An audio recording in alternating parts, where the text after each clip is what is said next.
So they've only won 2 games so far this season, including a very inspiring victory over the Golden State Warriors yesterday. But I have just been enthralled with watching the Orlando Magic, and it's been an accumulation of just incredible drafts and trades over these past few seasons, and they have a lot, and I mean a lot, of lottery picks on this team, but they're led by 2 players that I think are franchise cornerstones for the foreseeable future for the Magic, in Paolo Banchero and Franz Wagner. And when you have 2 6'10" ball handling versatile players like these 2, you can build out your roster in any type of way. Banchero, 19 years old, 6'10", 250 pounds. I mean, that's just ridiculous. He's moving grown men out of the way. In college, it looked like he was playing, against kids at times because he just has an NBA body already. And like I mentioned, he's moving grown men out the way.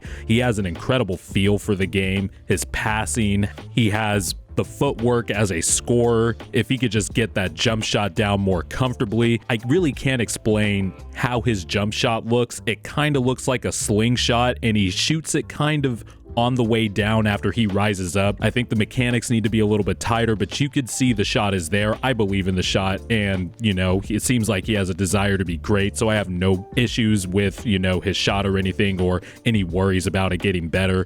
But having somebody like that paired with Franz Wagner, who is 6'10", can also shoot, although he hasn't really displayed it much so far this year, but he's clearly come from Eurobasket this past summer and is carrying it into this season. You can tell he's exploring more parts of his game. I mean, he's adding a few go-to scoring moves like the Dirk one-legged fadeaway. The Magic are still in a obvious rebuilding situation, but I think it's the happy spot you want to be in the rebuilding process, where you have a lot of young talent, players that are skilled, and players that play hard. But not only that, they have character. And I know the human element of it gets lost nowadays when we talk about basketball, because it's all about numbers. It's all about, physical features and all this stuff. But, the other human element stuff kind of gets swept under the rug. There's a lot of good people on this Orlando Magic team. Paolo Banchero, Franz Wagner, who is super competitive and a team player. Jalen Suggs, who we forget about because Franz popped off last year compared to Suggs. They were both in the same draft. Suggs was picked 5th overall, and even though they probably wanted Scotty Barnes, I mean, Jalen Suggs, I like Jalen Suggs. I loved him at Gonzaga. Just the type of player you need on a team if you want to aspire to compete for years to come. Just somebody who is big, a really big guard defender, somebody who plays hard. This guy attacks the rim with a ferocity that is quite frankly scary at times, because he's had a few lower extremity injuries so far in preseason and early on this season. So you kind of hope he can protect himself. But again, the kid's like, 20, 21. So, he'll heal up fast, but he has this physical attacking style of basketball that I like. I believe in the jump shot. Also, I just believe in his character because it's clear he works hard. I think the jumper is going to come around eventually.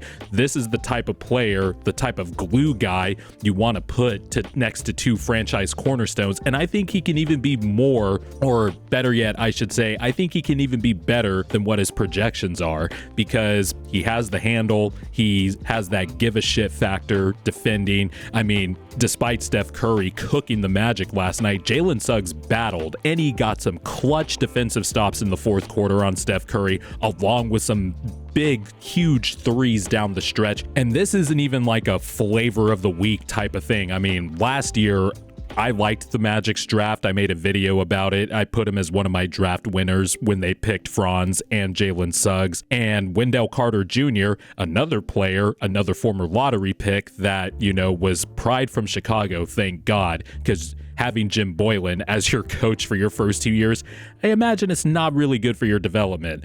But being able to snag Wendell Carter Jr. and bring him over to the Magic, he looks like a cornerstone piece for the franchise as well. Just a 6'10" power forward / center who is starting to show some, not all, and I don't think he'll ever be this player, but remember when Wendell Carter Jr. got the Al Horford comparisons coming out of Duke? I kind of see some of that. The cerebral passing, the connective passing, the mid-range jumper, the rebounding, and also it seems like he really knows this time around, especially these last few seasons, he kind of knows what his game is, and you could tell he's expanding that, and the Magic are empowering these young guys to develop. There's going to be a lot of mistakes and hiccups. Paolo Banchero and Franz Wagner are each averaging over 4 turnovers a game, and you could tell they're just letting them cook as long as they play hard and play together. And by the way, there's other young players on the Magic that I haven't even mentioned yet because they haven't played yet. Markelle Fultz, who is still a very good passer, had some hope in the mid-range, so we'll see if that was an example of small sample or Markelle Fultz's shot is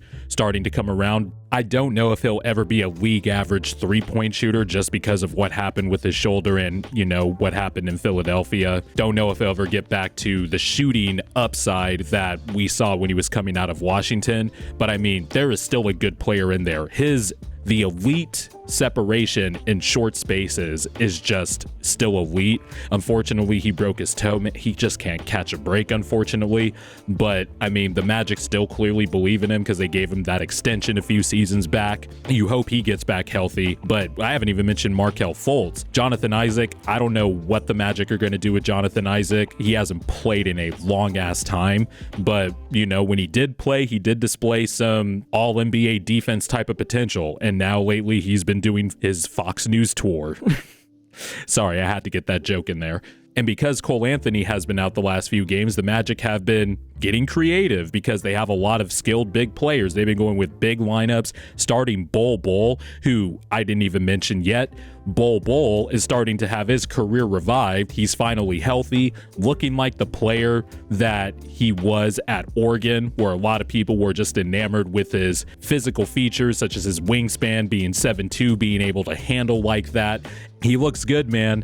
And especially around Banchero and Franz Wagner, Bol Bol is definitely benefiting. He's finally displaying his shot blocking, being able to show out and recover and also protect the rim. And it's a small sample size, I know, but I was looking at the Franz, Banchero, and Bol Bol 3-man trio lineups, and they are murdering teams so far in these minutes. And just the collective size, the wingspan, it's tough to play against those guys. And with the cerebral play of Wagner and Banchero, Bol Bol's finding himself near the rim a lot and finishing a lot of easy dunks. We've already seen plays so far this year where they've all connected in some way, shape, or form. And going back to the two franchise players, Franz and Paolo, their 2-man lineups, any lineup with those two players in it, they're already a positive, and they haven't really ironed out the offense yet. I think the Magic are still going to be a bad offensive team just by ranking standards, but you could see the outlines of something there. And then you have guys like Chumo KK, who is also 6'6", with a positive wingspan, shooting 39% from 3 so far this year. Third-year player. The first 2 years, he displayed that immediately he could at least, at the very least, be a rotation guy in the NBA. And you could kind of see where he slots in if you project this team out 2 to 3 years from now. Now, I don't want to project every young player on the Magic to be on the Magic in 3 to 5 years just because of the realities of contracts and team building, but the Magic have a type.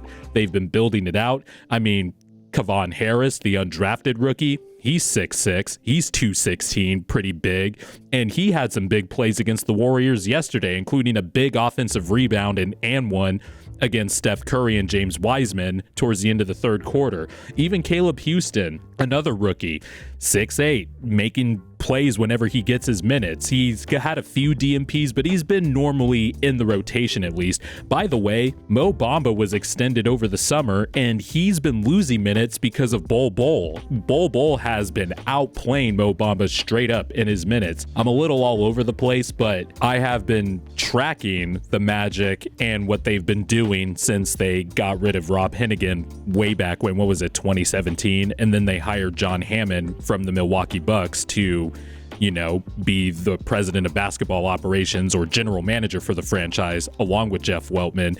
And we all know John Hammond has a type. You can look at his draft record in Milwaukee. They like big players with long wingspans that are also skillful players, and they are realizing that vision. And along with the Pacers and the Pistons, the Magic themselves also can have a case as having the best young core in the NBA. And if they land a lottery pick or the top pick and get Victor Wembanyama, that becomes an even scarier proposition. But we're not here to talk about Wembanyama for now. If you're just looking at it this season, the Magic's young talent has just been on display, and it's been fun to watch.